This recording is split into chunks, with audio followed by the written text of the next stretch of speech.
El hombre por naturaleza es religioso. También lo es políticamente. Incluso necesita ambas cosas. A lo largo de la historia, la política y la religión han estado relacionadas, hermanadas, pero hay un mensaje importante y hay un problema cuando se exterioriza, se socializa, incluso se le da un sentido institucional a la relación. Pero hay una revolución cuando Cristo Jesús dice aquella famosa frase a aquellos que le preguntan y tiene como oponentes: dad al César lo que es del César y a Dios lo que es de Dios. Bonita frase, ¿verdad? Gran frase que nos pone en comunicación y en relación la situación del hombre ante la religión y la política. El programa Huellas de nuestro tiempo le va a presentar hoy este tema: la relación a lo largo de la historia de la Iglesia y el Estado.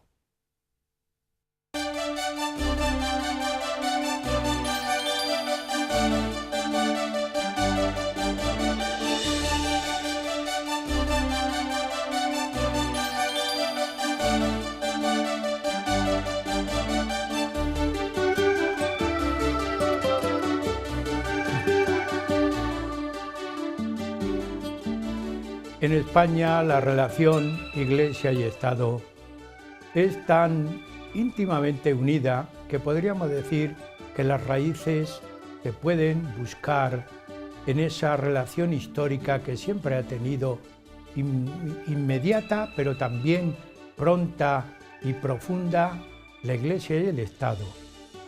España ha llegado a tener una íntima relación mediante acuerdos. Podríamos decir que esa relación está viva, no solamente a lo largo de la historia, sino también en la época actual. Estos acuerdos o estos convenios están basados fundamentalmente en ese concepto que debe existir en la relación Iglesia y Estado de persona, pero también de derechos humanos. Por tanto, amigos, Huellas de nuestro tiempo está hoy presentando el debate de este tema. La Iglesia y el Estado han convivido y tienen que convivir bien relacionados.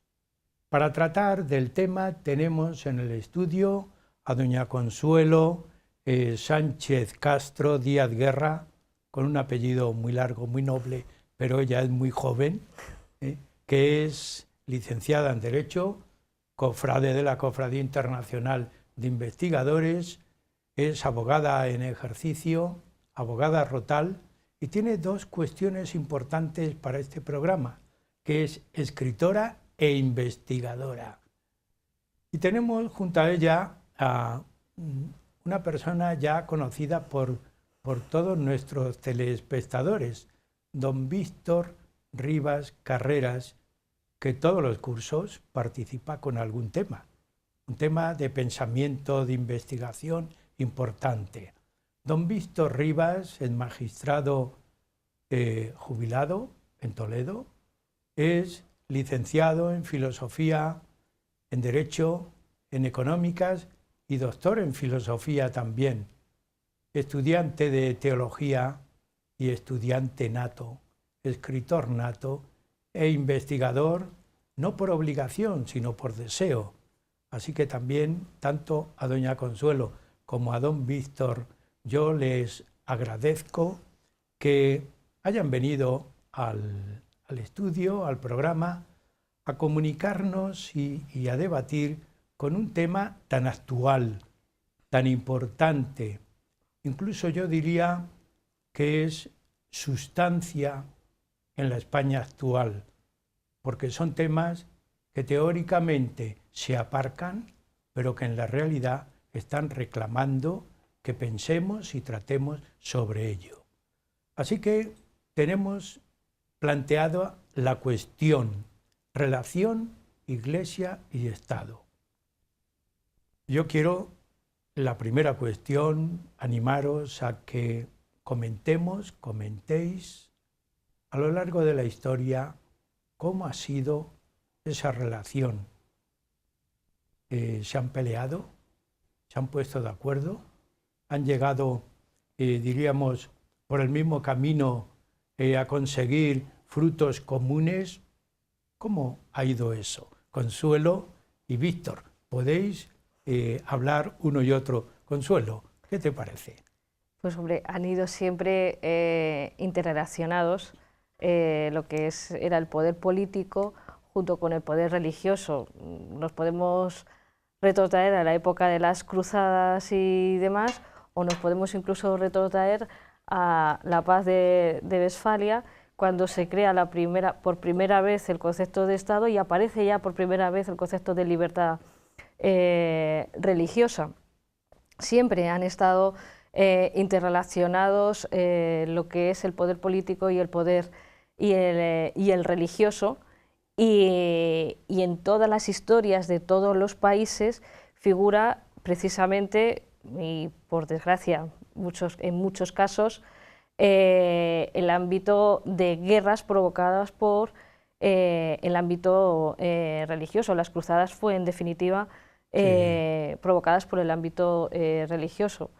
Más en nuestra época moderna, pues nos podemos retrotraer al Concordato, o nos podemos retrotraer al Concilio Vaticano II, donde ya ahí se intenta diferenciar lo que es el poder, digamos, terrenal, el poder político, de lo que es la Iglesia para, bueno, pues potenciar la libertad religiosa. La idea es atractiva, Víctor. Yo me acuerdo cuando era estudiante que nos aprendíamos en la Navidad del año 800 o algo así, el Papa corona emperador a Carlomagno.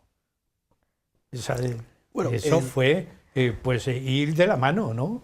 Sí, pero el problema se produce en la modernidad. En la modernidad, cuando ya no hablamos del imperio, no hablamos del papado, no hablamos sino del Estado nacional. El Estado se presenta como soberano y con una ética que puede ser incluso propia de una razón de Estado, que no tiene por qué someterse a una ética clásica modelada por el cristianismo, porque el cristianismo, a lo largo de la historia, pues tiene dos aportaciones fundamentales, como son la idea del progreso lineal de la historia, que para los griegos era cíclica, y igualmente como las formas de gobierno, que pasaban por aristocracia, monarquía, aristocracia, democracia, pero luego volvían a empezar, y había las formas impuras en Aristóteles, sino que ya en Hobbes el poder soberano se convierte en un poder irresistible. En el Leviatán, hablando del poder eclesiástico, ya plantea el problema de las mixti fori, de las cuestiones mixtas. Pero claro, el problema para ejercer esa potestad indirecta con la cual se había ido mandando tiempo el problema era quién decía cuáles eran los temas mixtos, porque el Estado soberano no admite un poder superior. Entonces, ese es el gran problema de la modernidad.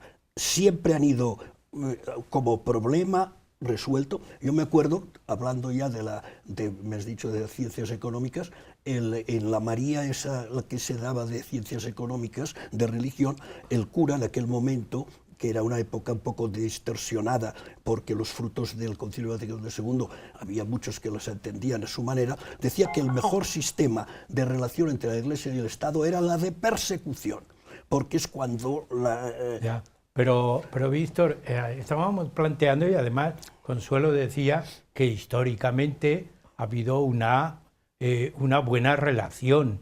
Una buena relación. En España. Bueno, bien. En España, salvo un paréntesis de la Constitución pues de 1931. Yo no voy a decir control. ¿Cómo se llamaría eso, Consuelo? Sobre el poder del Estado, el poder terrenal. A ver, lo que es estrictamente España, sin irnos al ámbito internacional, porque el tema de la libertad religiosa y los acuerdos de España con la Santa Sede, no debemos de olvidar que es un tratado internacional, y como tal por mucho de que se hable ahora de que hay que suprimirlo o hay que modificarlo y que los partidos lo llevan incluso en los programas electorales, no es posible si no estamos hablando de un derecho público internacional. Pero bueno, quitando esa pequeña puntualización, lo que sí que diré, en España siempre pasábamos del Estado feudal a la creación propiamente del Estado allá por 1648 y siguientes, y siempre han estado unidos lo que es el poder político con el poder, digamos, con la Iglesia. Siempre ha estado unido. Evidentemente la sociedad evoluciona y esa evolución es lo que nos ha llevado pues, a los diferentes instrumentos normativos, como bien decía don Víctor, con ese breve paréntesis en la época de la República, pero que es curioso porque es enriquecedor, porque en esa Constitución del año 31 y esa supresión de lo que es el ámbito religioso y demás, enriquece y nos lleva a intentar a los juristas diferenciar de alguna forma lo que es la libertad religiosa de lo que es la libertad de creencias, y de ahí posteriormente ha surgido incluso el tema de la objeción de conciencia, la libertad para la objeción de conciencia. Con lo cual ha ido siempre muy unido. Bien es cierto que bueno, pues ha ocasionado conflictos y demás, pero en España no lo debemos de olvidar porque nuestro pasado más reciente está unido a la Iglesia Católica. Las leyes del movimiento y demás así lo establecían. Don Víctor, yo enlazando con esa idea muy atractiva de... Bueno, ha habido un paréntesis en la Constitución del 68 y luego la de 1931, donde esta separación, incluso ha habido, como reconoce Ortega en rectificación a la República, que él se abstuvo, el famoso artículo 24 como proyecto y 26 de la Constitución, el llamado problema religioso, la cuestión religiosa en España, pero, con ese discurso Víctor, si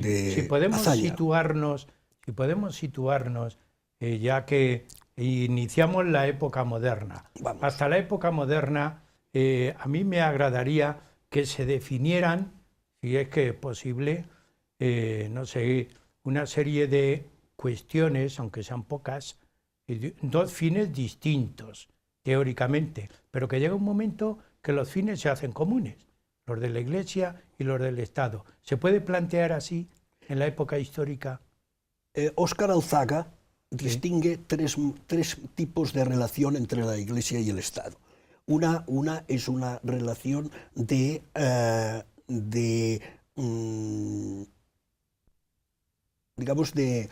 hostilidad, de beligerancia. Otra es una de separación neutra, fruto del laicismo entendido, pero no es agresivo, como decía Ortega, como he dicho antes, en la ratificación de la República, de la Segunda República respecto a la Iglesia, que él dice, yo no soy católico, pero sí que tampoco me gusta que se me impongan mascarones de proa de un anticlericalismo arcaico. Entonces, y luego hay lo que dice el acuerdo básico de 1976, una colaboración sana entre la Iglesia y el Estado, que de alguna manera es la que recoge la Constitución española, y que también es verdad que sí, ha dicho muy bien, hay muchos intentos de modificar los acuerdos, y que en parte se puede hacer sin necesidad de modificar la Constitución española, sí, obviamente. Estáis hablando de época moderna. Sí. Hemos hecho una breve referencia a la época histórica y yo hice una cita de estudiante, como el emperador Carlomagno es coronado por el Papa. Sí, aunque tuvieron sus divergencias, pero al final es así como que el Estado, en representación del poder político, dice, bueno, pero yo soy bueno y me someto y me coronas y las relaciones son buenas. Pero ha habido momentos históricos Carlos V, en la época nuestra de gloria, arrasaron Roma, las huestes. Saco de Roma, sí. ¿No es así? Sí, sí. Es decir, que ha habido su tira y afloja fuerte, e incluso sus grandes diferencias, podríamos Y decir. Carlos III, con el despotismo ilustrado, su objetivo es tener una iglesia nacional, porque a lo que tiende el absolutismo y el totalitarismo es a tener una iglesia nacional. Entonces no puede admitir que un monarca o un poder de otra índole, como puede ser el papado, por ejemplo, pues puede inmiscuirse en los problemas del Estado. El problema es cuando surge el Estado soberano. Y ahí la expulsión de los jesuitas, el argumento básico que se usa es eso, su voto, su especial voto de dependencia al romano, obediencia al romano pontífice. Y así lo explica la Constitución de 1971, y por eso se les disuelve. Estamos en la época moderna y a mí me parece muy bien, porque todas esas referencias están canalizadas por la historia. Llegamos a la época moderna, hay un punto de referencia, Consuelo y Víctor, ¿el Vaticano II marcó algo, o marcó mucho, o marcó todo el camino a seguir? ¿Cómo podríamos determinar eso? Marcó todo el camino a seguir. El Concilio Vaticano II, Pablo VI, realmente tiene tres instrumentos en el que marca todo el camino a seguir, en el que habla de la libertad religiosa como algo dentro de la dignidad del ser humano, que se había dicho anteriormente, no es algo nuevo, pero sí que ahora ya intenta por todos los medios el que haya, digamos, como, si se puede llamar así, como dos ámbitos diferenciados, uno el poder político, que vaya por un lado, y otro el religioso. No quita que se puedan complementar, pero no que exista la unión que existía pues hasta la fecha, y que pues había sido motivo de confrontación y demás. Además, en nuestra historia española reciente, por desgracia, eso había sido bastante importante. Y ese fue, salvo que mi compañero me diga lo contrario, realmente... No, pero puede aclarar, don Víctor. No, lo contrario, nada. Un punto de inflexión importantísimo, Pablo VI, con esa interpretación que se hace. De hecho, precisamente, como tú me parece que has apuntado antes, la ley de principios fundamentales del movimiento, uno de los principios dice que uno de los principios es que acomodará su legislación a la de la Iglesia Católica. Entonces, a la de la Iglesia Católica. A la de la Iglesia Católica. Ahí va que cuando se elige Papa, como el cardenal Montini, el arzobispo de Milán, no era del agrado del régimen español, pues se plantea el siguiente problema. Y es que, claro, precisamente cuando el mismo día que se elige está reunido el Consejo de Ministros. Y entonces se le acerca a Franco y al oído le dice, jarro de agua fría. ¿Qué quiere decir eso? Pues que ha salido Montini Papa. Y hay aquellas manifestaciones que decían, cuando yo me acuerdo, Montini no, Sofía Loren sí. Entonces, ¿qué pasa? Pero Franco, que es ejemplo de un régimen autocrático, pero no totalitario, tiene presente esos principios fundamentales. Y entonces la primera ley de libertad religiosa aparece en 1967, precisamente porque ha de acomodarse a esa legislación a que le obliga. Es una ley no muy importante, pero sí que clarifica el matrimonio, porque antes, sobre el artículo 45, entonces 44 del Código Civil, estaba perfecto, reconocía el matrimonio civil, pero decía que el matrimonio canónico era obligado para los católicos. Lo que pasa es que hacía la suposición de que el bautizado, como la mayoría de todos los españoles estaban bautizados, pues estos tenían que casarse por la Iglesia. Cosa que la ley de 1967 alivia, en el sentido de que permite que una declaración de apostasía, permite que cualquiera que diga que, pero le exige que haga una declaración de apostasía, entonces se puede casar estamos civil. Entrando en el tema de los concordatos. Podríamos decir, el Vaticano II planteó la necesidad de acuerdos, de convenios, de acuerdos internacionales, como tú decías muy bien, a partir del Vaticano II. Sí, de hecho no solamente fue España la que tuvo o tiene acuerdos con la Santa Sede, sino bastantes países de la Unión Europea también los tienen. E incluso, no sé, quizás pueda sorprender, pero hay países que son confesionales y nadie se echa las manos a la cabeza. Podemos estar hablando de Dinamarca o de Gran Bretaña, son confesionales, que no es la religión católica, de acuerdo, pero son confesionales.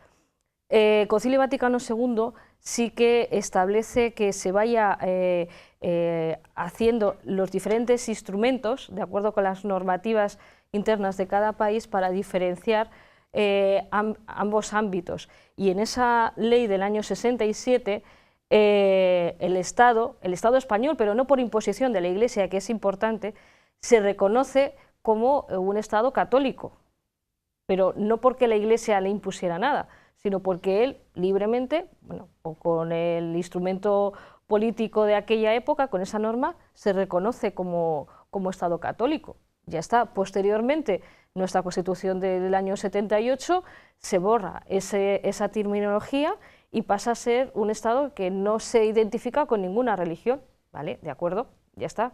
Pero deja, digamos, la Iglesia va dejando poco a poco a que las sociedades vayan evolucionando y, bueno, pues luego más adelante pues veremos la evolución que han podido tener. Lo importante es que en un momento dado confluyen Iglesia y Estado español en orden a una actualización, en un cambio de sentido, ¿no? En el ámbito religioso, lo hemos dicho, el Concilio Vaticano II, la Dignitatis Humanae, Declaración de Libertad Religiosa, establece que la libertad religiosa se funda realmente en la dignidad de la persona humana. Lo había dicho ya Gaudium et Spes, en el número 2 y siguientes, ya 12 y siguientes, ya nos dice que la dignidad de la persona humana que nace de que el hombre es a imagen y semejanza de Dios. La persona humana, el catedrático de Historia de Filosofía y canónigo de la Catedral de Palma de Mallorca, experto en Hegel, dice que la dignidad humana hace que la persona que ahora se tiende a desfigurar, si todo ser humano es una persona, si no es una persona, la idea de que la persona, como decía Hegel, es persona, es el carácter de inmediatez de la persona. Es decir, se es persona simplemente por el hecho de ser. Por el hecho de ser ya se es persona. No podemos establecer grados de persona que por esa vía hoy en día se desnaturaliza el concepto de persona y puede dar lugar incluso pues, en el ámbito de la bioética, en muchos ámbitos se llega incluso a negar esa calidad de la persona y a reconocer derechos, incluso no derechos, por ejemplo, a los que aún no son personas, al feto, al que es menor de edad, a los que han dejado de serlo, que tienen una enfermedad profunda. Por eso no podemos definir a la persona por caracteres de inteligencia, porque puede ser que no tenga mucha inteligencia, por razón, caracteres biológicos. Bien. Entonces, la persona, y eso es lo que dice Hegel, la inmediatez de la persona. La persona se es de inmediato persona, por el hecho de ser humano. Y en ese sentido, una persona que tiene que hacerse a lo largo de la historia de ese progreso lineal. Ese concepto que atrae, porque quien nos esté viendo y escuchando, claro que está de acuerdo que el hombre es persona y no solamente a partir de, sino desde la concepción. Es que si no tenemos que hacer grados, claro, y este es más persona que este. Que todo eso influye y lo dejamos planteado, porque sé que es un tema que a ti te atrae como escritora y como investigadora. Todo eso influye en esos acuerdos o concordatos que va a relacionar de una manera ya más ordenada la Iglesia y el Estado en España? Sí, sí, sí, sin lugar a dudas que influye. De hecho, es el concepto básico, el concepto de la dignidad de la persona. Concepto que coincido con mi compañero que está en plena revisión y revolución, porque ahora ya no se habla tanto de la dignidad de la persona, sino se habla del transhumanismo, con todo el tema de las nuevas tecnologías, de los robots, que incluso se hablaba de derechos que en cualquier otro ámbito o en cualquier otra circunstancia no se nos podría ni siquiera ni ocurrir. En el ámbito de la Iglesia y el Estado es el concepto básico, pero un concepto que las personas o las personas que atacan estos acuerdos y demás olvidan con bastante facilidad, porque simplemente se reconoce para que, bueno, pues en este caso la religión católica, bueno, pues permita la evolución de la persona, esa persona en libertad decida qué es qué creencia quiere hacer y qué práctica de esa religión, de esa creencia pues necesita o realiza y demás. Entonces es fundamental, pero ya no solamente los acuerdos con la Santa Sede, sino en cualquier acuerdo con cualquier otra confesión religiosa o incluso al reconocerse la dignidad de la persona, pues hablamos de los derechos más amplios que pueden existir. Bien, llegamos a la mitad del programa, pero el punto de arranque va a ser a partir de aquí. Así que hacemos un descanso. También a ustedes, amigos, estamos en el programa Huellas de Nuestro Tiempo y continuaremos después del descanso que vamos a tener. Y no nos olviden, sigan.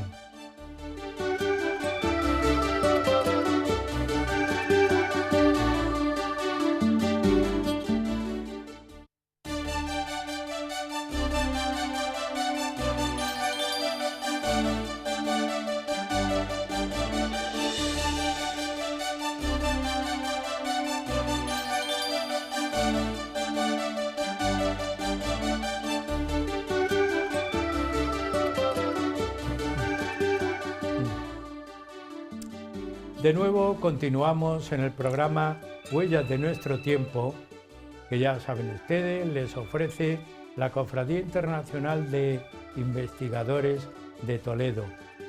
Siempre por la gentileza que tiene el canal diocesano con nosotros y también con ustedes, porque unos y otros estamos arropados por el canal diocesano de televisión, de radio y de televisión.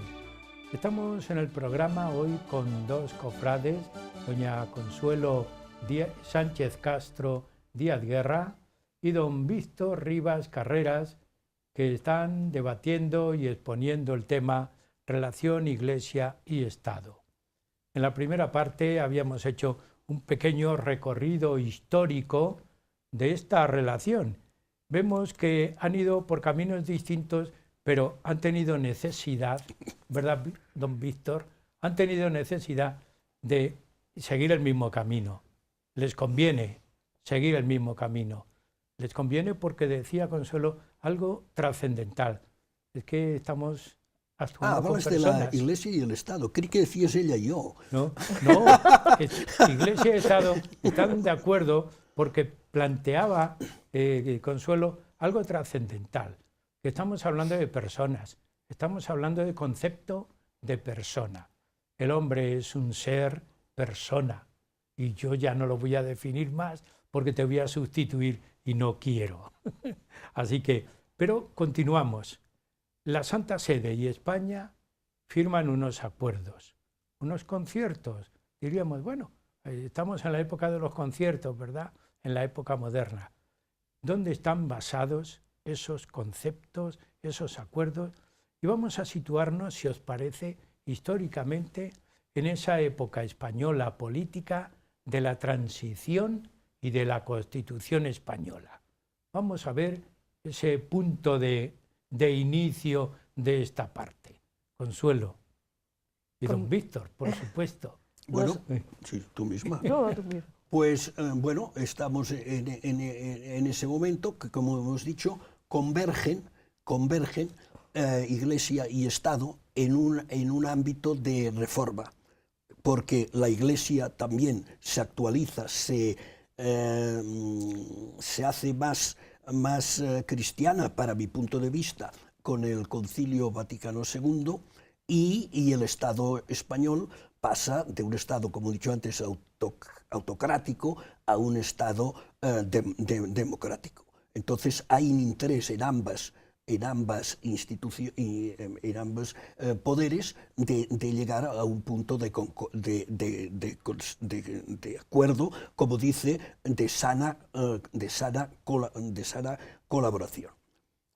Bien, en ese marco se nombra una comisión constitucional y aparece el artículo 16 de la Constitución, que es en el que se plantea que el Estado, ya en su número 3, ya dice que no tiene ninguna religión, tiene carácter estatal.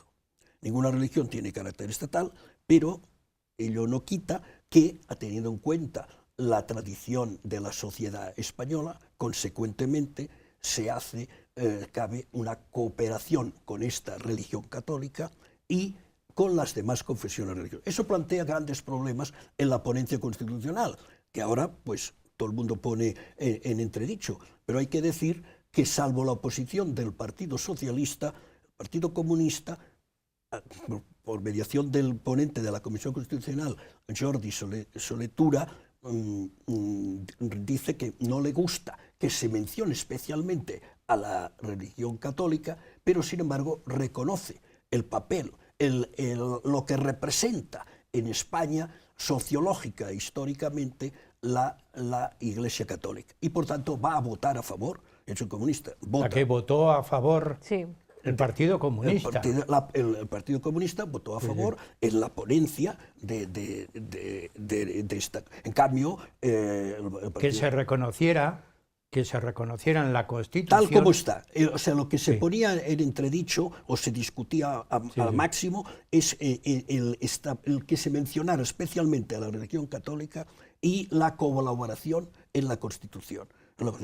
Que entendían por ejemplo, Barrera Costa, socialista, etcétera, entendía que esa mención, primero, que era muy vaga, porque hablar de la cooperación con la religión católica, pero en qué términos, era muy vaga y se prestaba mucho, y por tanto no le gustaba, y por eso votaba en contra. Entonces queda aquí establecido un sistema que es un sistema de cooperación, pero ¿Cómo va esa cooperación? Pues bueno, y de esa cooperación es cuando fluyen los acuerdos, naturalmente. Los acuerdos nacen de esta cooperación, esa sana cooperación. ¿Qué acuerdos? No en números, sino acuerdos en época hizo España. De todas formas, tengo que decir que en el orden preconstitucional hay una iniciativa muy buena al respecto, al que le interese y siga en esa dirección, porque ahora la transición es muy criticada. Pero en ese sentido es muy positiva la postura que adopta el rey Juan Carlos, que el rey Juan Carlos, él mismo, renuncia al sistema del derecho de presentación de obispo que reclamaba el Concilio Vaticano II. Que la elección de los obispos correspondía a la autoridad religiosa. Que tenían que dar el plácet. Exactamente. Sí, efectivamente. La terna que elegía el rey o antes el jefe del Estado, que viene no es una reliquia del franquismo, sino que viene de los reyes católicos, pero que vista esa demanda en que se escribe ya en las actas en el Concilio Vaticano II, pues renuncia antes de que se apruebe la Constitución, el 78, ya el 26 de julio, creo que la Constitución se aprueba el 28, ya renuncia don Juan Carlos para facilitar esa independencia, ese respeto a la libertad. Siempre ha habido, históricamente, los reyes y la Iglesia pues llegaban a acuerdos, ¿no? Es así, de nombramientos. Y cuando se aprueba esa ponencia con el voto, favorable del Partido Comunista, y naturalmente los de la UCD y los de Alianza Popular, claro está, dice el presidente de la comisión, Emilio Tart, dijo que celebraba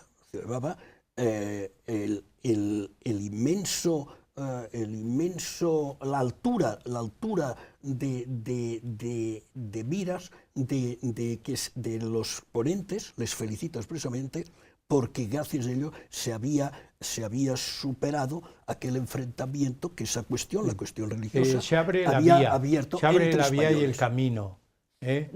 Tanto fue así, y apuntándole un pequeño detalle, que esos acuerdos posteriores del año 79 y demás, después fueron aprobados pues, prácticamente por unanimidad. Y la ley de la libertad religiosa del año 80, que posibilita que otras religiones pues, también estén y demás, tenía una mayoría, ¿no? sí, O estén por lo menos... estén reconocidas Sí, y tal. hay la Federación de Entidades Religiosas Evangélicas, la Federación también y en ese 1980 se reconoce ya una libertad religiosa. Ya estaba reconocida anteriormente, lo que pasa que con esta ley orgánica lo que se hace es articularla para que confesiones minoritarias en España pues digamos tuvieran una cabida y no, bueno, pues de alguna forma sintieran el rechazo. La mayoría y el consenso fue prácticamente unánime. Si la memoria no me falla, quizás a lo mejor, pero fueron votos o nulos o en blanco los que dijeron que no a esa ley, los que dijeron que no a la ratificación de los acuerdos de España con la Santa Sede, e igual con la Constitución, con lo cual el consenso, y nos gustara más o les gustara menos el tema religioso y de la religión católica, todo el mundo aceptó de que es que formaba parte de la historia, que es que lo que nos pasa a los que quizás tenemos un poquito de menos años es que olvidamos la historia, y la historia en este caso de nuestro país está unida a la religión católica, como la de otros países está unida a otro tipo de religión. No pasa nada. Es lo que dice el artículo 16, atendiendo a la tradición de la sociedad española, ¿no? Es decir, uno de los acuerdos importantes es la libertad religiosa. Estáis planteando. Es el primer derecho, como ha dicho ella, el primer derecho que se desarrolla por ley es la ley de libertad religiosa. Es el primer derecho que se desarrolla por ley de los que reconoce los derechos fundamentales que reconoce la Constitución española, básicamente en el artículo 14. Los acuerdos, artículo 10. El concordato, artículo 10. Los acuerdos, que son varios, tienen contenidos distintos. Sí. ¿Cuáles son esos contenidos fundamentales que van a repercutir en la vida del ciudadano? Porque si políticamente se asume o se rechaza o se aparca o se modifica, según el partido político, las repercusiones en el ciudadano. Luego son acuerdos de gran importancia. ¿Se puede denominar así? Sí, son acuerdos de gran importancia, pero bueno, se refieren al ámbito jurídico, al ámbito cultural, al ámbito castrense y al ámbito económico. Pero curiosamente, aunque... Y enseñanza. Y enseñanza, perdón. Sí. Y aunque se piense lo contrario, cogiendo los programas electorales, como he dicho anteriormente, se critica mucho digamos, la prioridad o la primacía que tiene el matrimonio eclesiástico frente a otros matrimonios, a otros ritos de otras religiones, pero los partidos políticos no buscan ese confrontamiento, el quitar esa prerrogativa. Lo que buscan, paradójicamente, es quitar los lugares de culto y quitar los símbolos religiosos. Es decir, lo que están buscando es no el que se desarrolle la libertad religiosa, sino están atacando a la propia persona. Porque en este caso España tiene esa religión, pero nos vamos a otro país y tiene otra religión. También había que atacarla. Es una forma de que la persona se desarrolla dentro de la sociedad, tanto individualmente como colectivamente.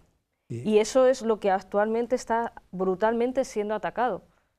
Con independencia de que, evidentemente, como en todos los sitios, se haya podido, digamos, bueno, pues, perdón quizás por la vulgaridad, meter la pata, y cuando tenemos un poquito de poder, pues quizás le magnificamos, ¿vale? Pero una cosa es eso y otra cosa es el ataque que es constante con la religión católica, que realmente no se dan cuenta que no es el ataque propiamente a la religión, sino es el ataque a la propia persona, porque no les deja desarrollarse a esa persona para que libremente decida. Acabas de decir otro término, la libertad de la persona. Don Víctor, no es así. Es decir, persona y libertad. Históricamente, naturalmente. Históricamente el cristianismo ha ido unido a la libertad, a la defensa de la libertad. No olvidamos que en el mundo griego, pues un 12% solo eran personas con derechos, eran un 12%. El cristianismo establece pues, la dignidad de la persona y como imagen de Dios, como he dicho antes, y por tanto es la idea de libertad, ¿no? La persona se define por esa libertad, incluso para negar a Dios, al Dios mismo que lo ha creado. Eso no se puede impedir. Si os parece, vamos a seguir. Los asuntos, si nos ceñimos en los asuntos, los asuntos que son... la Constitución es lo que es. Muchas cosas, como ha dicho muy bien, que se pretenden los partidos cambiar, no se pueden cambiar cambiando los acuerdos. Aparte que los acuerdos, como también han bien dicho, son tratados internacionales y por tanto exigen derogar leyes. Llegaremos a esa reflexión, pero yo quiero, Víctor y Consuelo, que analicemos los asuntos. Cuestiones importantes que serán incluso denominados como principios. La educación es libre, cada uno puede elegir el sistema educativo. Allí es donde los concordatos, los acuerdos ponen su base. Podemos hablar así, ¿verdad, Consuelo? Sí. Empezando por la educación. ¿Cuál es el problema que tienen? A ver, el problema que hay, y ya salió pues hace ya unos años con la asignatura de educación para la ciudadanía, es que por parte del Estado, lo que, bueno, habíamos logrado el entendimiento, que no fue fácil, como él ha relatado perfectamente, en la época de la transición, que todo el mundo puso la mejor voluntad pues, para llegar al acuerdo y evitar la confrontación, cosa que ya había ocurrido con anterioridad y demás. Ahora lo que se pretende es el adoctrinamiento. El adoctrinamiento negando el hecho religioso, da igual que sea cristiano, judío o musulmán, se niega el hecho religioso, con lo cual al negarse el hecho religioso se niega una parte fundamental de lo que es la propia dignidad de la persona, que es la libertad a desarrollarse. Sí. Eso es lo que actualmente está ocurriendo. La asignatura de religión, considerada como tal... En todos los ámbitos preuniversitarios. El tema que se plantea es el tema de la asignatura, ¿verdad?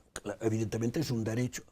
Todo eso radica en el derecho constitucional, porque el artículo 27.3 establece el derecho de los padres a elegir una educación para sus hijos de acuerdo con sus propias convicciones. Y por tanto, pues eso es así. Ha de haber una asignatura de religión. Los acuerdos en el asunto de enseñanza y cultura ya lo dicen expresamente. En todo el ámbito preuniversitario, básico, etcétera, etcétera, es obligatoria, lo cual no quiere decir que sea obligado, porque hay que respetar el derecho de los que no la quieren cursar. El tema es que es optativa, ha de ser optativa, y el tema que establecen los acuerdos, que yo veo revisable, es una opinión personal, se debatió, digo, ahí en Santander, ese tema de revisión. Llegaremos al último punto ahí, en la reflexión. La Vamos equiparación, a analizar, aunque sea, el tema de la equiparación como someramente. Otro tema también que está puesto en entredicho es el tema económico. cómo se... De los profesores de religión. El tema económico de la Iglesia. Ah, bueno, los asuntos, el asunto en materia económica. En los concordatos, sí, en sí, los sí. acuerdos, Sí, sí. la financiación de la Iglesia. Sí, sí, sí. Otro de los temas. Es otro de los grandes temas y además otro de los grandes desconocidos, porque se llegó a ese acuerdo precisamente porque el Estado, cuando surgen los acuerdos de España con la Santa Sede y demás, la Iglesia Católica llevaba el peso, o gran parte del peso, por ejemplo, del tema de la enseñanza, del tema de colegios y demás. Aparte de eso, un hecho cultural. En esta ciudad como en la nuestra, que tenemos monumentos maravillosos y demás, de alguna forma lo que estaba haciendo el Estado no era proteger a la Iglesia, que es lo que la gente ignora. Lo que estaba protegiendo el Estado, como es lógico y normal, el interés público. No podía dejar que, pues no sé, la catedral, por poner un ejemplo así grande, está en la Constitución eso, fuera de ámbito privado y demás. Tenía que de alguna forma protegerle.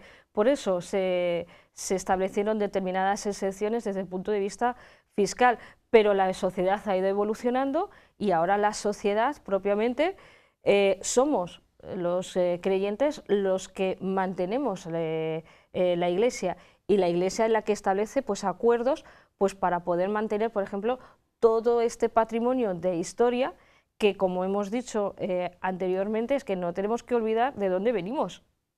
Otra cosa es que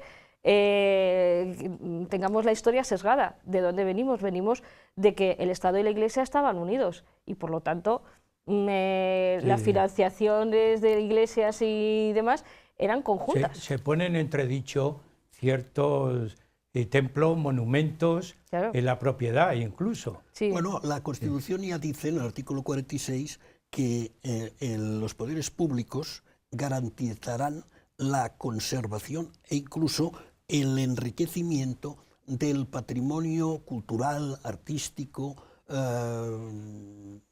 de textos, de la gran riqueza de los pueblos de España, con independencia de cuál sea su régimen jurídico y titularidad. Es decir, que y es en ese sentido que se recoge también el asunto, en los temas económicos y culturales. No olvidemos, no podemos olvidar la ayuda que hace la Iglesia a la sociedad en general, no solamente por mantener los edificios o los templos. Y de hecho, en el tema de asuntos culturales, ya dice en los acuerdos del 79 que la Iglesia facilitará el estudio, la exposición de todo su patrimonio documental, artístico y demás, al servicio de todos los españoles. Pero esto además es que cuando las cosas se sacan de contexto se pierde realmente la base fundamental, perdemos los cimientos. Aparte del ámbito histórico, cualquier otra asociación, entidad, etcétera, que contribuya, por ejemplo, a la conservación del patrimonio y demás, hay leyes específicas que establecen excepciones fiscales. Que ahora, bueno, está... No solamente a la Iglesia, no solamente a otras Iglesia. instituciones. Y que ahora está muy de moda encima con el delito de blanqueo de capitales Estamos y demás. al final del programa, pero todo esto nos exige, aunque sea muy brevemente, una reflexión. Acuerdo sí, acuerdo no, eliminamos los acuerdos, se plantean todas estas cuestiones, harían falta mucho tiempo y muchas dedicaciones. ¿Cómo podemos ver el futuro del acuerdo o de los acuerdos? Yo creo que se podría,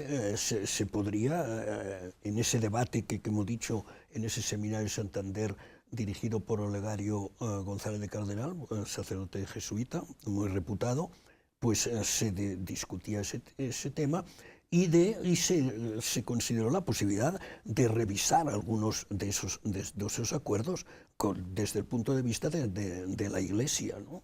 En el orden jurídico, pues tenemos claramente, es muy renunciable como anacrónico en la medida que se quita el derecho de presentación, se renuncia al derecho de presentación, que sin embargo queda el derecho de presentación respecto al arzobispado vicariado castrense.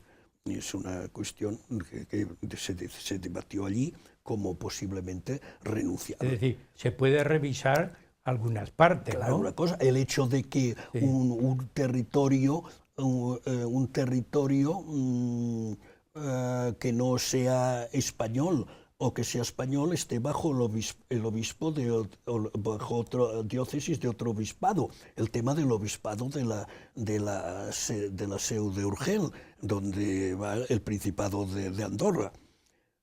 Hay cuestiones que la separación Iglesia-Estado pues podría ser más nítida, más clara. Consuelo y don Víctor, podemos pensar Luego a hay nivel general, se deben mantener los acuerdos a nivel general. A nivel general es obviamente que ha de haber una cooperación, una sana, como ya dice el acuerdo básico que inicia el tema de los acuerdos posteriores en el año 76, y además ya plantea que ya no se va a un concordato, se va a acuerdos porque son parciales sobre materias específicas que se van desarrollando en el tiempo, que se pueden modificar, que se pueden variar.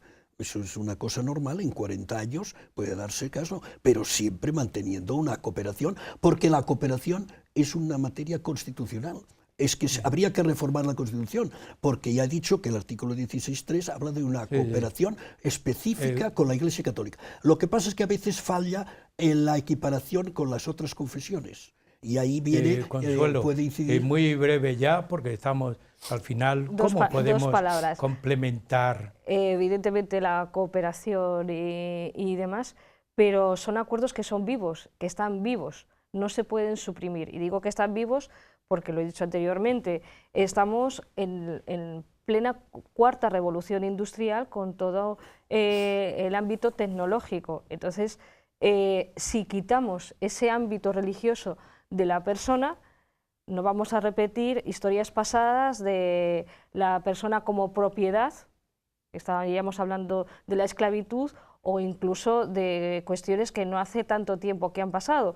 Me refiero a todo el tema de los Balcanes, de la guerra de los Balcanes y demás, que también estuvo el ámbito religioso muy presente. Entonces, cooperación y, evidentemente, tiene que ir de la mano y se tiene que poner quizás al día para dar respuesta a la situación actual de la propia sociedad, que está evolucionando, pero ojo, sin prohibiciones y sin supresiones, porque los dos extremismos siempre conllevan pues bastante sufrimiento y dolor. El único límite es la Constitución. Bien, la Constitución tiene la palabra, la última palabra, y la última palabra pues nosotros la decimos despidiéndonos de nuestros telespectadores, siempre tristemente, Víctor, lo decimos, pero el tiempo no es más que uno. Yo os agradezco esa ligereza en la exposición del tema y además muy claro, pienso que nuestros telespectadores podrán pensar y reflexionar sobre el mismo y que continuéis investigando para que aquí vengan nuevos temas. Así que muchas gracias por haber estado con nosotros. Y también a ustedes, como siempre, yo les agradezco que el programa Huellas de Nuestro Tiempo no les falla una semana tras otra. Síganos. Muchas gracias.